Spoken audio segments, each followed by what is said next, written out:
إن الحمد لله نحمده ونستعينه ونستغفره ونؤمن به ونتوكل عليه ونعوذ بالله من شرور أنفسنا ومن سيئات أعمالنا من يهده الله فلا مضل له ومن يضلله فلا هادي له ونشهد أن لا إله إلا الله وحده لا شريك له ونشهد أن محمدًا عبده ورسوله وهو الذي بلغ الرسالة وأدى الأمانة ونصح للأمة وجاهد في الله حق جهاده وتركنا على المحجة البيضاء ليلها كنهارها لا يزيغ عنها إلا هالك. اللهم صل وسلم على هذا النبي الكريم محمد وعلى آله وصحابته أحينا اللهم على سنته وأمتنا على ملته واحشرنا غدا على زمرته مع الذين أنعمت عليهم من النبيين والصديقين والشهداء والصالحين وحسن أولئك رفيقا. أما بعد فيا عباد الله أوصيكم وإياي أولا بتقوى الله. عباد الله قال الله تعالى وهو أصدق القائلين أعوذ بالله من الشيطان الرجيم بسم الله الرحمن الرحيم شهر رمضان الذي أنزل فيه القرآن هدى للناس وبينات من الهدى والفرقان فمن شهد منكم الشهر فليصم ومن كان مريضا أو على سفر فعدة من أيام أخر يريد الله بكم اليسر ولا يريد بكم العسر ولتكملوا العدة ولتكبروا الله على ما هداكم ولعلكم تشكرون. صدق الله العظيم. அருளாளன் அன்பாளன் அல்லாஹ்வின் அருள் நாமம் கூறி இந்த ஹுதுபாவினை ஆரம்பம் செய்கிறேன். ஸலவாத்தும் சலாமும் சாந்தி நபி ஸல்லல்லாஹு அலைஹி வஸல்லம் அவர்கள் மீது என்றென்றும் உண்டாவதாக. அல்லாஹ்வின் கட்டளைகளை ஏவல்களை ஏற்றும் எவற்றையெல்லாம் அவன் தடுத்திருக்கிறானோ தவிர்ந்து கொள்ளுமாறு எங்களுக்கு கட்டளை பணித்திருக்கிறானோ அவற்றையெல்லாம் தவிர்ந்தும் வாழுமாறு முதலில் எனக்கும் அப்பால் உங்களுக்கும் நசீஹத் செய்கிறேன். இன்று புனித ஜுமாவுடைய கடமையை நிறைவேற்றுவதற்காக நோன்பாளிகளாக இந்த மஸ்ஜிதிலே நானும் நீங்களும் ஒன்று கூடியிருக்கிறோம் என்றால் நாங்கள் அனைவரும் ஏதோ ஒரு வகையில் பாக்கியசாலிகள். சென்ற வருடம் எங்களோடு நோன்பிருந்த எத்தனையோ பேர் இன்று எங்கள் மத்தியில் இல்லை. நேற்றைய தினம் எங்களோடு நோன்பிருந்த சிலர் இன்று எங்களோடு இல்லை. இன்று காலையில் எங்களோடு இருந்த சிலர் இப்போது எங்களோடு இல்லாமல் இருக்கலாம். அந்த வகையிலே நானும் நீங்களும் இன்று இந்த மஸ்ஜிதிலே ஒன்று கூடி நோன்பாளிகளாக ஜுமாவுடைய கடமையை நிறைவேற்றுவதற்கு இங்கு வந்திருக்கிறோம் என்றால் அல்லாஹ்வின் பார்வையிலே நாங்கள் ஏதோ ஒரு வகையில் பாக்கியசாலிகள், அருள் பெற்றவர்கள்.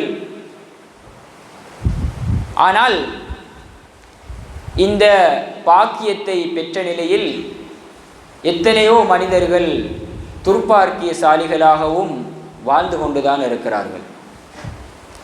ஸல்லல்லாஹு அலைஹி வஸல்லம் அவர்கள் ஒரு முறை பின்வருமாறு எச்சரிக்கை செய்தார்கள். நோன்பு மாதத்தை அடைந்தும் ரமதானை அடைந்தும் ஒருவர் அந்த ரமதானை உச்சமுறையிலே பயன்படுத்தவில்லை என்றால், அல்லது பாவ மன்னிப்பு பெறவில்லை என்றால் அவர் நாசமாகட்டும் என்ற செய்தியை ஸல்லல்லாஹு அலைஹி வஸல்லம் அவர்கள் எங்களுக்கு எச்சரிக்கை செய்தார்கள். நோன்பு மாதத்துக்குள்ளால் நாங்கள் வந்தபோதும் நோன்பை உரிய முறையிலே சரியான முறையிலே திட்டமிட்டு பயன்படுத்த தவறிவிட்டால், பாவ மன்னிப்பை பெறாமல் இந்த நோன்பு எங்களை விட்டு நகர்ந்து விட்டால், நாங்கள் ஸல்லல்லாஹு அலைஹி வஸல்லம் அவர்களது அந்த எச்சரிக்கைக்கு உட்பட்டவர்களாக ஆகிவிடுவோம். எனவே பாக்கியசாலிகளாக இந்த நோன்புக்குள்ளால் வந்த போதிலும் அதனை உரிய முறையிலே நாங்கள் பயன்படுத்தாவிட்டால் துர்பாக்கியசாலிகளாக நாங்கள் மாறிவிடுவோம். அல்லாஹ் எங்களை பாதுகாக்க வேண்டும்.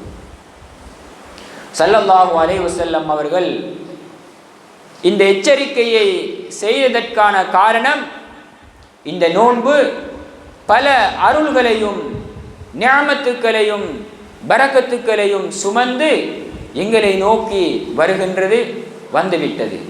எனவே இவற்றையெல்லாம் சரியான முறையிலே உரிய முறையிலே பயன்படுத்த தவறிவிட்டோம் என்றால் நிச்சயமாக துர்பாக்கியசாலிகளாக நாங்கள் மாறிவிடுவோம். எனவே அல்லாஹ் தஆலா நமது நோன்பை, இந்த ரமதானை பாதுகாக்க வேண்டும். இதனை உச்ச முறையிலே சரியான முறையிலே திட்டமிட்டு பயன்படுத்துகின்ற மனிதர்களாக எங்களை மாற்ற வேண்டும். நாங்கள் அவ்வாறு மாற வேண்டும். இன்று மனிதர்களுக்கு மத்தியிலே பல சீசன்கள் இருப்பதை காண முடிகின்றது. பல வித்தியாசமான தொழில்களை செய்கின்ற நாங்கள் எங்களுக்கென்று ஒரு காலப்பகுதியை சீசன்களாக நாங்கள் ஆக்கியிருக்கிறோம்.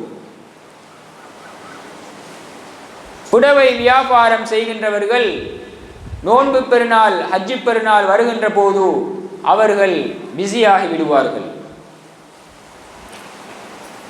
ஸ்டேஷனரி ஐட்டம் விற்பனை செய்கின்றவர்கள் டிசம்பர் மாதம் வருகின்ற போது அவர்கள் பிஸியாகி விடுவார்கள். ஓலவல் பரீட்சையை எதிர்நோக்குகின்ற மாணவர்கள் அந்த காலம் வருகின்ற போது அவர்கள் பிஸியாகி விடுவார்கள். இதன் அர்த்தம் மற்ற காலங்களில் இவர்கள் வியாபாரம் செய்வதில்லை என்றல்ல, மற்ற காலங்களிலே இவர்கள் படிப்பதில்லை என்றல்ல. அந்த உரிய காலம் வருகின்ற போது கூடுதல் கவனம் செலுத்துவார்கள், கூடுதல் கரிசனை செலுத்துவார்கள். ரமதானும் அவ்வாறு தான். ரமதான் என்பது குர்ஆனுக்குரிய சீசனாக கருதப்படுகின்றது. ரமதான் ஹுவ மௌசிமுல் குர்ஆன். நாங்கள் ஒவ்வொரு நாளும் அனுதினமும் குர்ஆனை ஓதுகின்ற மனிதர்களாக நாங்கள் இருக்க வேண்டும். ஆனால் ரமதான் மாதம் வந்துவிட்டால் முழு மூச்சாக முழு நேரமாக குர்ஆனுடனான தொடர்பு எங்களிடத்திலே காணப்பட வேண்டும் என்ற செய்தியைத்தான் ஸல்லல்லாஹு அலைஹி வஸல்லம் அவர்கள் எங்களுக்கு காட்டியிருக்கிறார்கள். எனவே முஃமின்களின் சீசனாக இந்த ரமதான் மாதத்தை எங்களால் குறிப்பிட முடியும். ரமதான் மாதம் பல நற்செய்திகளோடு எங்களை வந்தடைந்திருக்கின்றது. பல ஹைராத்துக்களையும் பரக்காத்துக்களையும் மக்ஃபிரா, தௌபா, திலாவத்துல் குர்ஆன், சபர் என்ற பல நற்செய்திகளோடு எங்களை வந்தடைந்திருக்கின்றது. பல அருள் பாக்கியங்களை சுமந்த நிலையிலே இந்த ரமதான் எங்களிடத்திலே வந்தடைந்திருக்கின்றது. மற்ற காலங்களிலே பாவ மன்னிப்பு தேடினாலும் ரமதானிலே பாவ மன்னிப்பு தேடுதல் என்பது வித்தியாசமானது.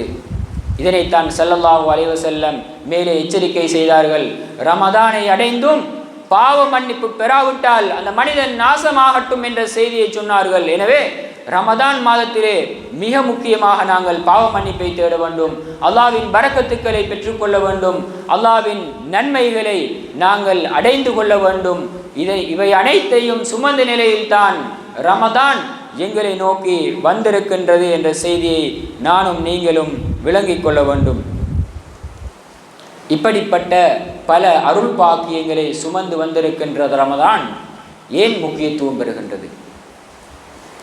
இதனைத்தான் பின்வரும் 2 குர்ஆன் வசனங்கள் எங்களுக்கு தெளிவாக சுட்டிக்காட்டுகின்றன. ஷஹ்ரு ரமதான் அல்லதி உன்ஸில ஃபீஹில் குர்ஆன், ரமதான் மாதத்திலே தான் புனித குர்ஆன் இறக்கி வைக்கப்பட்டது. இன்னா அன்ஸல்னாஹு ஃபீ லைலத்தில் கத்ர், நாங்கள் குர்ஆனை லைலத்துல் கத்ருடைய இரவிலே தான் நாங்கள் இறக்கி வைத்தோம். எனவே ரமதான் முக்கியத்துவம் பெறுகின்றது.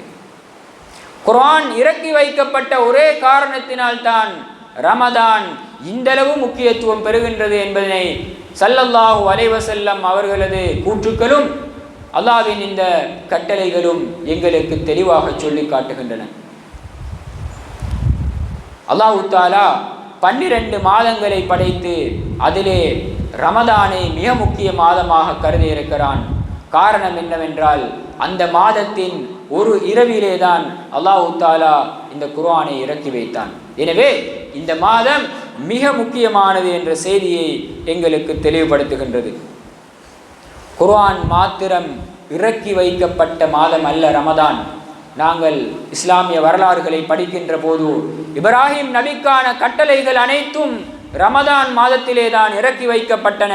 மூசா நபியின் தௌராத் வேதம், ஈசா நபியின் இன்ஜீல் வேதம் அனைத்தும் ரமதான் மாதத்திலே இறக்கி வைக்கப்பட்ட போதனைகளாகும். எனவே இஸ்லாமிய வரலாற்றை படிக்கின்ற நாங்கள் தெரிந்து கொள்ள முடியும், நபிமார்களுக்கு அனுப்பப்பட்ட போதனைகள் வழிகாட்டல்கள் அனைத்தும் பொதுவாக ரமதான் மாதத்திலே தான் இறக்கி வைக்கப்பட்டன. அதே போன்று ஸல்லல்லாஹு அலைஹி வஸல்லம் அவர்களுக்கான வஹியும் ரமதானிலே தான் இறக்கி வைக்கப்பட்டது. எனவே இந்த ரமதான் மிக முக்கியமாக கருதப்பட வேண்டும். இந்த ரமதானை நாங்கள் அல்லாஹ்வுக்கு நன்றி சொல்லுகின்ற மாதமாக நாங்கள் பார்க்க வேண்டும், அதனை நடைமுறைப்படுத்த வேண்டும். ஏனென்றால் குர்ஆனை சுமக்கின்ற பாக்கியத்தை பெற்றவர்கள் நாங்கள், குர்ஆனை ஓதும் பாக்கியத்தை பெற்றவர்கள் நாங்கள், குர்ஆனோடு வாழ்கின்ற நடைமுறைப்படுத்துகின்ற பாக்கியத்தை பெற்றவர்கள் என்ற வகையில் நாங்கள் அனைவரும் அல்லாஹ்வுக்கு நன்றி சொல்கின்ற மாதமாக இந்த ரமதானை பார்க்க வேண்டும்.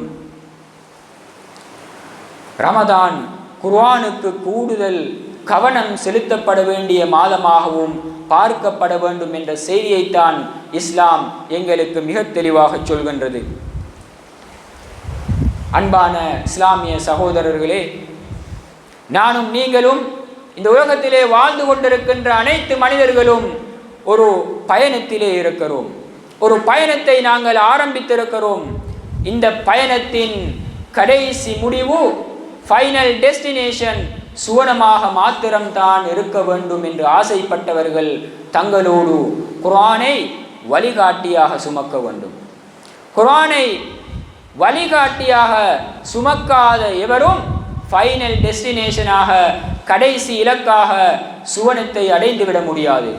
சுவனத்தை தன் கடைசி இலக்காக எதிர்பார்த்த எவரும் குர்ஆன் இல்லாமல் அந்த பயணத்தை சென்றுவிடவும் முடியாது. எனவே குர்ஆனை நோக்கிய பயணமாக எங்களது பயணம் அமைய வேண்டும். குர்ஆனுக்கூடான பயணமாக எங்களது பயணம் இருக்க வேண்டும். குர்ஆனை சுமந்த மனிதர்களாக நாங்கள் எங்களது பயணத்தை ஆரம்பிக்க வேண்டும். இவ்வாறு எங்களது பயணம் இருந்தால் மாத்திரம்தான் நாங்கள் சுவனத்தை அடைந்து விட முடியும். நானும் நீங்களும் இந்த பயணத்தின் நடுவிலே இருக்கிறோம். இந்த பயணம் ஏதோ ஒரு நாள் முடிவடைய போகின்றது. அந்த பயணத்தின் கடைசி இலக்கை நாங்கள் எதிர்பார்த்த மனிதர்களாக இருப்போமே ஆனால் நிச்சயம் எங்களது உள்ளங்களிலும் உணர்வுகளிலும் உடம்பிலும் குர்ஆன் இருக்க வேண்டும். குர்ஆனை சுமந்த மனிதர்களாக, குர்ஆனிய மனிதர்களாக, குர்ஆனோடு பண்பட்ட மனிதர்களாக நாங்கள் வாழ்வோமே ஆனால் நிச்சயமாக இந்த பயணத்தின் இலக்கை எங்களால் அடைந்துவிட முடியும் என்ற செய்தியைத்தான் இஸ்லாம் எங்களுக்கு மிக தெளிவாக சொல்லி இருக்கிறது. இதனை இஸ்லாமிய வரலாறுகள் பல உதாரணங்களுக்கூடாக எங்களுக்கு தெளிவுபடுத்துகின்றது. இஸ்லாமிய வரலாற்றை படிக்கின்ற போதும் பல ஜாம்பவான்கள், பல தைரியசாலிகள், பல வீரர்கள் இஸ்லாத்துக்கு வெளியே இருந்தார்கள், முஸ்லிம் அல்லாதவர்களாக இருந்தார்கள். அவர்கள் இஸ்லாத்துக்கு சில போது அநியாயம் செய்தவர்களாகவும் முஸ்லிம்களுக்கு அட்டூழியங்கள் அநியாயங்கள் செய்தவர்களாகவும் காணப்பட்ட வரலாறுகளை நாங்கள் படிக்கிறோம். ஆனால் இந்த குர்ஆன் அவர்களிலே ஏற்படுத்திய மாற்றம், அவர்கள் இஸ்லாத்தை சுமக்கின்ற தூதுவர்களாக, இஸ்லாத்தை பரப்புகின்ற தலைவர்களாக, இஸ்லாத்தை பாதுகாக்கின்ற வீரர்களாக மாறிய சரித்திரத்தை நாங்கள் படித்திருக்கிறோம். உமர் இப்னுல் ஹத்தாப் என்ற மனிதரை நாங்கள் பார்க்கும்போது, இவர் நபியின் பரம எதிரியாக இருந்தவர், மார்க்கத்துக்கு பல அநியாயங்களை செய்தவர், இஸ்லாத்தை ஏற்றுக்கொண்ட மனிதர்களுக்கு கடுமையாக அநியாயம் செய்தவர். மட்டுமல்ல, இவர் மது அருந்துவதில் முன்னிலை வகித்தவர். இப்படிப்பட்ட உமர் இப்னுல் ஹத்தாப் இஸ்லாத்துக்கு வந்தது என்றால் அதிலே ஒரு விடயம் இருக்கின்றது. அந்த காலத்திலே மனிதர்கள் சொல்லுவார்கள், ஹத்தாபின் கழுதை இஸ்லாத்தை ஏற்றாலும் ஹத்தாபின் மகன் இஸ்லாத்தை ஏற்றுக்கொள்ள மாட்டார். அல்லது இவ்வாறு சொல்வார்கள், ஹத்தாபின் கழுதை இஸ்லாத்தை ஏற்றால்தான் ஹத்தாபின் மகனும் இஸ்லாத்தை ஏற்றுக்கொள்வார் என்று சொல்லும் அளவுக்கு உமர் இப்னுல் ஹத்தாப் இஸ்லாத்தின் பரம எதிரியாக, இஸ்லாத்துக்கு எதிராக செயற்படுகின்ற ஒரு மனிதராக காணப்பட்டார் என்ற வரலாறை தான் நாங்கள் படித்திருக்கிறோம். இந்த உமர் இப்னுல் ஹத்தாபை இஸ்லாத்தின் பக்கம் மாற்றியது எது என்று பார்க்கின்ற போது முழு குர்ஆனும் அல்ல, வெறுமனே ஒரு சூரா மாத்திரம்தான். ஸல்லல்லாஹு அலைஹி வஸல்லம் அவர்களின் தலையை வெட்டி எடுத்து வர வேண்டும் என்று விரண்டோடிய போது தன் சகோதரியும் இஸ்லாத்தை ஏற்றுள்ளார் என்ற செய்தியை கேட்டு தன் சகோதரியின் வீட்டை நோக்கி விரண்டோடுகிறார் உமர் இப்னுல் ஹத்தாப். அப்போது சூரத்து தாஹாவை தனது சகோதரியும் மச்சானும் ஓதுகின்ற நிலைமையை தான் செவிமடுக்கிறார், உணர்கிறார். அந்த பிரதிகளை கையிலே எடுக்கிறார், வாசித்து பார்க்கிறார். ஸல்லல்லாஹு அலைஹி வஸல்லம் அவர்களை வெட்டுவதற்காக, தலையை கையில் எடுப்பதற்காக விரண்டோடியவர் இஸ்லாத்தை ஏற்பதற்காக விரண்டோடினார், ஷஹாதத்தை மொழிந்தார், இஸ்லாத்தை ஏற்றுக்கொண்டார். இந்த உமர் இப்னுல் ஹத்தாப் இஸ்லாத்தின் இரண்டாவது ஹலீஃபாவாக மாறினார். உமர் ரலியல்லாஹு அன்ஹு ஒரு பாதையிலே சென்றார், ஷைத்தான் அந்த பாதையிலே செல்ல மாட்டான் என்று சொல்லும் அளவுக்கு பலமான ஒரு வீரராக காணப்பட்டார். ஸல்லல்லாஹு அலைஹி வஸல்லம் அவர்களின் மாமனாராக கூட காணப்பட்டார். ஹஃப்ஸா பின் உமர் ரலியல்லாஹு அன்ஹு அவர்களின் மகளை ஸல்லல்லாஹு அலைஹி வஸல்லம் அவர்கள் மணமுடித்துக் கொண்டார்கள். இந்த அளவுக்கு மாற்றியது என்றால் இவரை மாற்றியது குர்ஆனின் வெறுமனே ஒரே ஒரு சூரா மாத்திரம்தான். இந்த நபர் இஸ்லாமிய வரலாற்றிலே ஹிஜ்ரி கேலண்டரை அறிமுகப்படுத்தியவர், பைத்துல் மாலை இஸ்லாத்திலே நிறுவியவர், போலீஸ் சிஸ்டம், காதி சிஸ்டம் போன்றவற்றை இஸ்லாத்துக்கு அறிமுகம் செய்தவர் போன்ற பல தியாகங்களை, பல நல்ல விடயங்களை இஸ்லாத்துக்காக செய்திருக்கிறார் என்றால் இவரை மாற்றியது குர்ஆனின் வெறுமனே ஒரே ஒரு சூரா மாத்திரம்தான். ஸல்லல்லாஹு அலைஹி வஸல்லம் அவர்கள் ஒரு முறை இவ்வாறு சொன்னார்கள். இந்த செய்தி திருமீதியிலே பதிவாகி இருக்கின்றது. கடைசி நபி நான் தான், எனக்கு பின்னால் எந்த நபியும் வரமாட்டார்கள், எனக்கு பின் ஒரு நபி வருமாக இருந்தால் அது நிச்சயம் உமராகத்தான் இருக்க வேண்டும் என்று சொன்னார்கள். இந்தளவு இந்த மனிதரை மாற்றியது இந்த குர்ஆனின் வெறுமனே ஒரே ஒரு சூரா மாத்திரம்தான். அதே போன்று இஸ்லாமிய வரலாறு எங்களுக்கு சொல்லித் தருகின்ற இன்னொரு மனிதர் தான் ஃபுதைல் இப்னு இயால். இவர் மிகப்பெரியதொரு வழிப்பறி கொள்ளை கூட்டத்தின் தலைவர். மனிதர்கள் பயணம் செல்கின்ற போது இவர்களின் பொதிகளை களவு செய்கின்றதில் தலைமை வகித்தவர் ஃபுதைல் இப்னு இயால். இவர் களவுக்காக ஒரு முதியவரின் வீட்டு கூரையிலே ஏறுகின்ற போது அந்த வீட்டிலே, அந்த குடிசையிலே அந்த முதியவர் குர்ஆன் ஓதுவதை செவிமடுக்கிறார். அந்த மனிதர் அலம் யஅனி லில்லதீன ஆமனு என்ற வசனத்தை தொடர்ந்து ஓதுகிறார். இந்த ஃபுதைல் இப்னு இயாத் அதனை செவிமடுக்கிறார், உணர்கிறார், மாறுகிறார். கரடு முரடான உள்ளம் கொண்ட இந்த ஃபுதைல் இப்னு இயால் வீட்டின் குடிசையின் கூரையிலிருந்து கீழே இறங்கி அந்த முதியவரை சந்திக்கிறார். முதியவரோடு நடந்த சம்பவத்தை சொல்கிறார். முதியவர் தன் குர்ஆன் பிரதியை ஃபுதைல் இப்னு இயாலுக்கு கையளிக்கிறார். கையளித்து சொல்கிறார், அவ்வலு தரீக் ஹுவ கிதாபுல்லாஹ், உன்னை மாற்ற வேண்டுமான முதல் பாதை குர்ஆனாகத்தான் இருக்க வேண்டும் என்று சொல்லி அவரின் கையிலே குர்ஆன் பிரதியை கொடுக்கிறார். அந்த குர்ஆன் பிரதியை வாசித்தவராக ஓதியவராக பக்தாதை கடந்து மக்கா வரை நடக்கிறார். கடைசியாக மக்கா ஹரம் ஷரீஃபை போய் சேருகிறார். அங்கு இமாமாக மாறுகிறார். பல காலம் அங்கு பணியாற்றுகிறார். கடைசியாக ஹதீஸ் துறையின் பெரும் ஒரு மேதையாக இமாமாக மாறி மக்காவிலே மரணிக்கிறார். ஹுராசானிலே பிறந்த இவர் மக்காவிலே மரணிக்கிறார். இதற்கான காரணம் முழு குர்ஆனும் அல்ல, குர்ஆனின் ஒரு சூறாவும் அல்ல, வெறுமனே ஒரே ஒரு வசனம் மாத்திரம்தான். கள்ள கூட்டத்தின் தலைவராக இருந்தவர், களவுகளை திட்டமிட்டு செய்தவர், யாருக்கும் பயப்படாத அஞ்சா நெஞ்சம் கொண்டவர். இந்த மனிதரை இலகிய உள்ளம் கொண்டவராக, அன்பு கொண்டவராக, மார்க்கப்பட்டுள்ளவராக மாற்றியது வெறுமனே ஒரே ஒரு குர்ஆன் வசனம் மாத்திரம்தான். இவர் மக்காவின் பெரும் ஒரு மேதையாக இமாமாக மாறுகிறார். இந்த வரலாறை நாங்கள் கேள்விப்பட்டிருக்கிறோம். இதே போன்று இன்னும் பலரை எங்களுக்கு சொல்லலாம். இவர்கள் அனைவரும் இஸ்லாத்தின் பார்வையிலே இஸ்லாத்துக்காக பாடுபட்ட மனிதர்கள். இஸ்லாம் குர்ஆன் இவர்களை மாற்றிவிட்ட வரலாறுகளை நாங்கள் கண்டிருக்கிறோம்.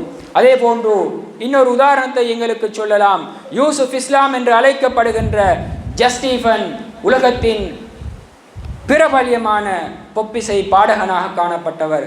இவர் 1977 ஆண்டிலே இஸ்லாத்தை ஏற்றுக்கொள்கிறார். தான் சுகையினமுற்ற நிலையிலே இவர் தனது மேசையில் இருந்த சூரத்துல் துஹா, தனது மேசையில் இருந்த குர்ஆன் பிரதியிலே சூரத்துல் துஹாவை படிக்கிறார், இஸ்லாத்தை ஏற்றுக்கொள்கிறார். இதே போன்று இன்னொரு சம்பவத்தை எங்களால் சொல்ல முடியும். முஹம்மது அசத், இவர் ஒரு காலத்திலே யூதனாக காணப்பட்டார். குர்ஆனுக்கு பெரும் விளக்கத்தை எழுதிய மனிதராக காணப்படுகிறார். த மெசேஜ் ஆஃப் குர்ஆன் என்பது இவரது விளக்கமாகும். இவர் ஒரு நாள் தன் மனைவியோடு ட்ரெயினிலே ரயிலிலே பயணம் செய்து கொண்டிருக்கிறார். அப்போது காண்கிறார், அனைத்து மக்களும் ஆடம்பரமாக ஆடை அணிந்து வந்திருக்கிறார்கள்.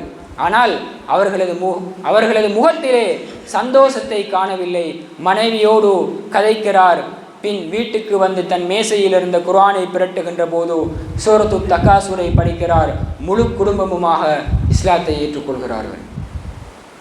இப்படி இஸ்லாமிய வரலாறுகளை பார்க்கின்ற போது பல மனிதர்கள் குர்ஆனிய வசனங்களால் மாறியிருக்கிறார்கள். கடைசியாக ஹாலித் இப்னுல் வலீத், இஸ்லாத்துக்கு எதிராக போராடியவர், முஸ்லிம்களுக்கு அநியாயம் செய்தவர், உஹது யுத்தத்திலே முஸ்லிம்களுக்கு எதிராக போராடி வெற்றி கொண்டவர். இப்படிப்பட்ட மனிதர் பின்னர் இஸ்லாத்தை ஏற்றுக்கொள்கிறார். நூற்றுக்கணக்கான போராட்டங்களிலே தலைவராக கமாண்டராக பணியாற்றுகிறார். அவர் பங்கு கொண்ட எந்த யுத்தமும் தோல்வி கண்டதில்லை என்ற செய்தியை இஸ்லாமிய வரலாறுகள் எங்களுக்கு சொல்லி காட்டுகின்றன. இப்படிப்பட்ட மனிதரும் இஸ்லாத்தை ஏற்றுக்கொண்டது குர்ஆனிய பண்பாடுகளை கண்டுதான் என்ற செய்தியை இஸ்லாமிய வரலாறுகள் எங்களுக்கு மிக தெளிவாக சொல்கின்றது. எனவே யா அல்லாஹ், குர்ஆனை உள்ளத்தில் சுமந்த மனிதர்களாக வாழும் பாக்கியத்தை எங்களுக்கும் தந்தருள்வாயாக. ரமதானை சிறப்பாக பயன்படுத்திய பாக்கியசாலிகளாக நீ எங்களை ஆக்கி அருள்வாயாக. ஆமீன் ஆமீன் ஆமீன் யா ரப்பல் ஆலமீன். பாரக்கல்லாஹு லனா வ லக்கும் பில் குர்ஆனில் கரீம் வ நஃபஅனா வ இய்யாக்கும் பில் ஆயாத்தி வ திக்ரில் ஹகீம். அகூலு கௌலி ஹாதா வஸ்தக்ஃபிருல்லாஹ வ லக்கும் இன்னஹு ஹுவல் கஃபூருர் ரஹீம்.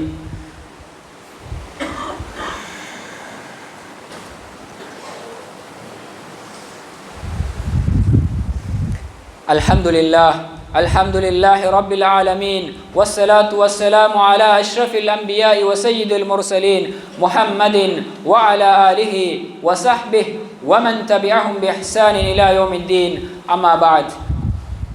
அல்லாஹ்வின் நல்லடியார்களே, என் அருமை சகோதரர்களே, பல வருடங்களாக குர்ஆனை ஓதி வருகின்ற நாங்கள் எங்களிலே எந்த மாற்றத்தையும் நாங்கள் காணவில்லை. இன்று பலர் 50-60 வருடங்களாக நாங்கள் குர்ஆனை ஓதுகிறோம். ஆனால் அந்த குர்ஆன் எங்களிலே எந்த மாற்றத்தையும் ஏற்படுத்தவில்லை. அல்லது எந்த மாற்றமும் ஓதுகின்ற போது அல்லாஹ் தஆலாவின் வாக்குப்படி நிச்சயமாக அவன் அதற்குரிய நன்மைகளை எங்களுக்கு தருகிறான். ஆனால் வெறுமனே குர்ஆனை ஓதி முடித்து விட்டால் எங்களிலே எந்த மாற்றமும் ஏற்பட போவதில்லை.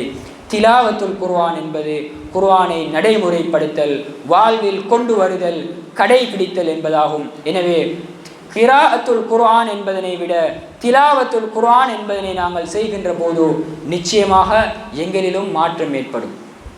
பல வருடங்களாக குர்ஆனை ஓதியும் நாங்கள் காணாத மாற்றத்தை, வெறுமனே ஒரு வசனத்தை செவிமடித்த ஃபுதைல் இப்னு இயாத் பெரும் மேதையாக மாறுகிறார்.